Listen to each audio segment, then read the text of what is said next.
Hello, what's up guys? It's Gary here and you're watching G4 Gadget. Today, we'll take a look at Oppo's latest mid-range offering, the OPhone 14, the OPPO Reno14. With price starting from Rm2199, is the Reno14 worth considering?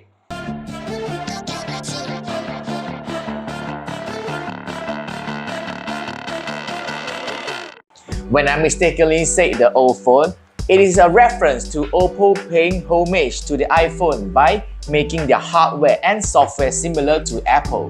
The Oppo Reno14 here looks a lot like the iPhone, from the camera module design to the flat side frame and especially the rounded corners.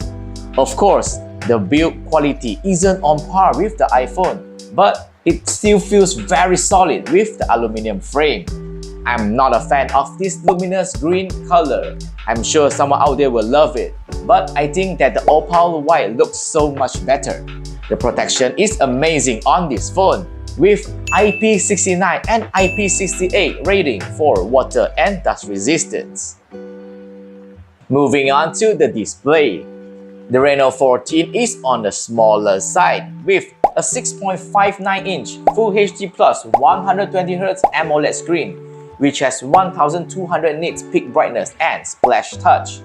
It is without doubt a great display with minimal and equal side bezels, and as I said earlier, very rounded corners like the iPhone. It is an A+ display with amazing HDR support, and the small size suits my small hand very well. Next, let's jump into the performance. The Oppo Reno14 is powered by MediaTek Dimensity 8350 chipset, a mid-range processor which isn't the best in class. It snacks 1318 on CPU single-core, 4030 on CPU multi-core, and 7267 on Geekbench GPU benchmark. I experienced no hiccups while scrolling through the home screen, social media or websites. Gaming isn't exactly the Reno14's forte, but to my surprise, playing Honor of Kings on the Ultra graphics and max FPS was smoother than I thought. Don't expect the best performance from graphically demanding games like Genshin Impact, which the maximum load is high graphic at 30 frames per second, and it also builds up heat on the back quite quickly with this. Not great. The Oppo Reno14 runs on ColorOS 15 based on Android 15, and to be honest, this is my first ever in-depth experience with Oppo's take on Android. First of all, the UI is colorful, pun intended. The fluidity is amazing, the animation is pleasing, and the design is chef-kiss.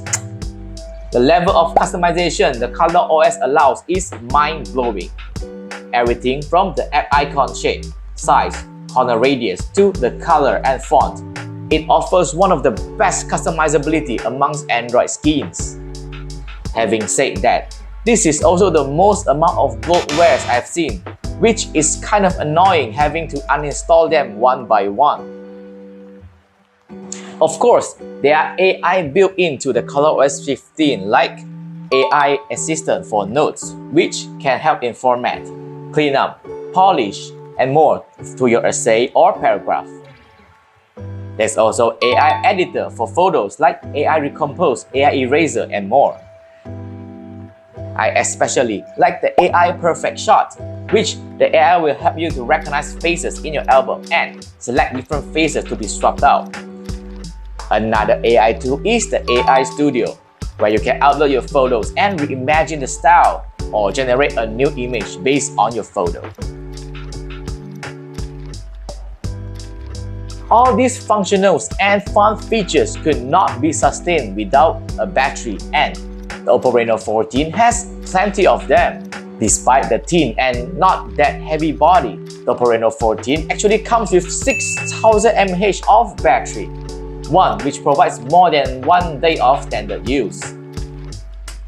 30 minutes of playing HOK drained the battery by 5%, which isn't bad.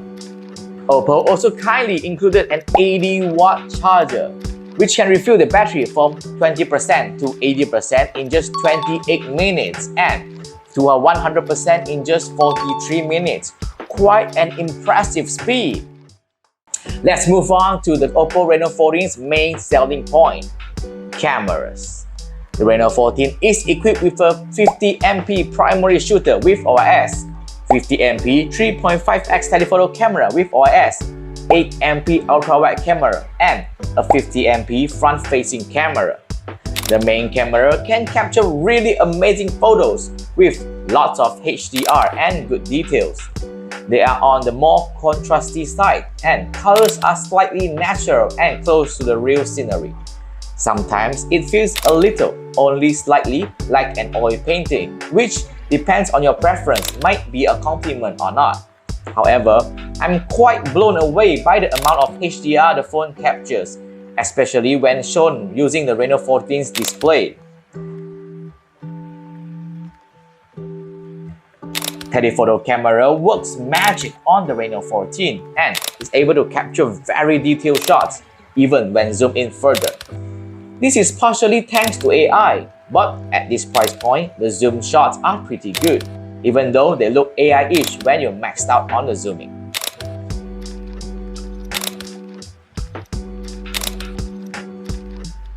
Ultra-wide looks okay from afar, with similar color signs compared to the main and telephoto, but upon close inspection, you realize that 8MP sensor isn't taking a lot of details.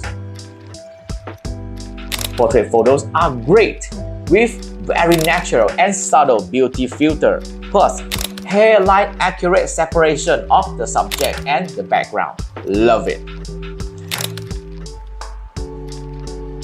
The flash is the Reno14's biggest highlight, and photos taken in the dark with flash on is superb as it is able to recover from overexposed highlights and makes the flash look soft, which is really ideal for portrait photos taken in completely dark environment or minimal light source. But if it's not completely dark, then I prefer the photos without flash as they are already very good on their own. Here are some front camera samples, which are also very detailed and looks great, perfect for selfie lovers. Videos can be recorded up to 4K at 60fps and offers plenty of details despite the colors being a bit neutral tone. The stabilization isn't the best, but is still acceptable. HDR is great in both bright and low light situations. The last part, as usual, are the speakers. The Reno14 has a pair of stereo speakers which sounds better than average, with nice loudness and balanced audio. However, like many mid-range in this price point, lacks a bit in the bass.